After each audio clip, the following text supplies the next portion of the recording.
Napravite svojoj porodici jednu divnu čorbicu koja leti je pravo osveženje za organizam. Zimi greje, znači može se spremati ovo jelo i leti i zimi. Sadrži puno elektrolita, proteina, skroba, znači ima sve što je potrebno jednom organizmu. U jednu šerpu sipajte malo ulja da pokrije dno, uključite ringlu i propržite meso sa obe strane vrlo kratko, samo da dobije koricu.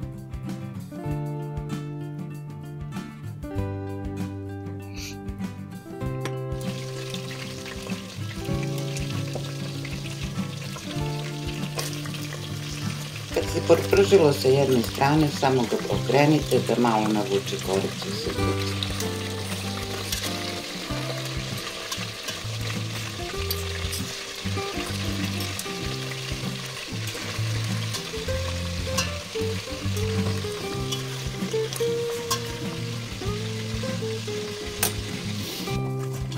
Vatra je bila na malo većoj temperaturi od srednje. Jačina ringla.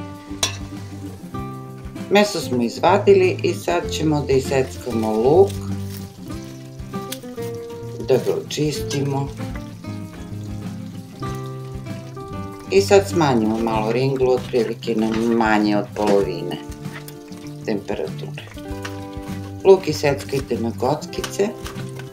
Ja sam ovdje stavila pola glavice ili jednu manju glavicu.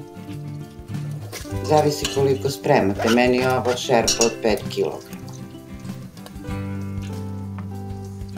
2 šargarepe su nam potrebne, malo ih očistite i na kolutove narežite i stavite na ulje. Krompir oljuštite, oko kilogram krompira vam je potreban. Za kuvanje je bolje beli krompir kupiti. 1 paradajz.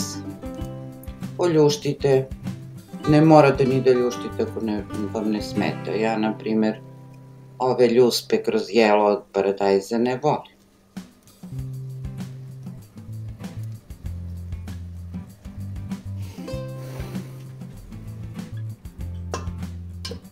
Evo, u šerpu smo stavili krompir koji smo iseckali i sad stavljamo i meso. Propržio se luk, šargarepa, krompir. Sad dodajemo meso i blago na tihoj vatri ovo odinstamo, malo, kratko.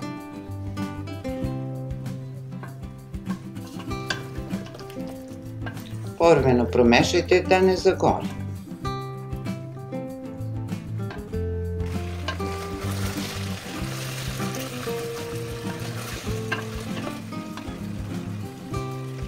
Malo pojačajte ringlu pa dodajte. Ja sam dodala 2 kašike brašna. Tu ne ide posebno spremanje zaprške, sve se ovde pomeša.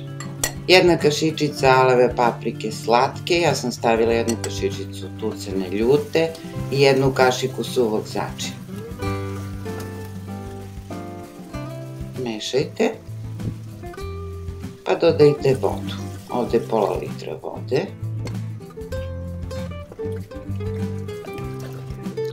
Sad polako da se to sjedini, lepo promešajte, da se sve to lepo složi.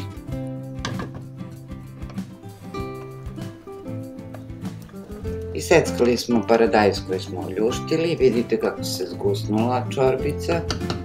Sad joj dodajemo paradajz.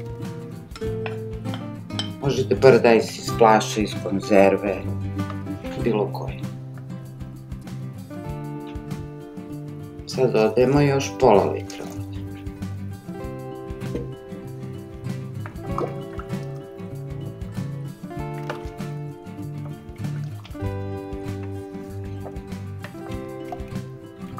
Čorbicu ćemo sad poklopiti i ona treba da se kuva oko sat vremena na tihoj vatri. Da povrće i meso sve ispusti sve svoje sastojke koje su nama korisne. Pogledala sam je kad je provrela, može još malo vode. Znači nikad u šerpi nemojte da prepunjujete sadržajem, nego ostavite da ima mesta da vam ne bi iskipilo jelo. Poklopite, ostavite malo lufta da može da isparava i smanjite ga na tihu vatru i neka se tako krčka. Povremeno ga pogledajte, promešajte, evo vidite kako je, možda vam se čini malo ređa.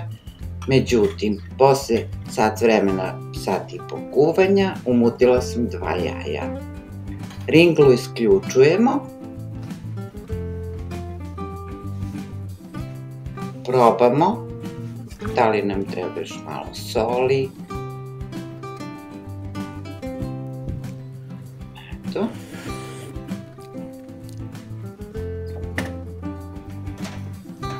Može još malo soli da se doda. Ja sol nisam stavljala, tako da jedna kašičica, pola ove veće kašike ili jedna mala. Svejedno. Čorba je isključena. Sada sipamo umućena jaja. Sipamo u tankom mlazu jaja u čorbicu, a dole viljuškom neprestano mešamo i mutimo. Da nam se jaja usitne.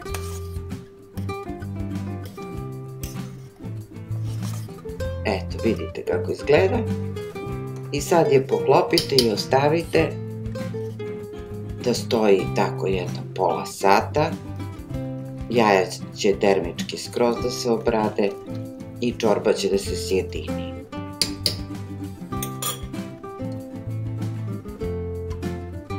Evo, pogledajte kako izgleda. Prelepa je čorbica, preukusna. Leti nemojte da jedete vruću, ostavite da se prohladi pa jedite mlaku čorbicu. Prijatno i zdravi mi bili i uživajte. Voli vas vaša kuhinja na raskršću.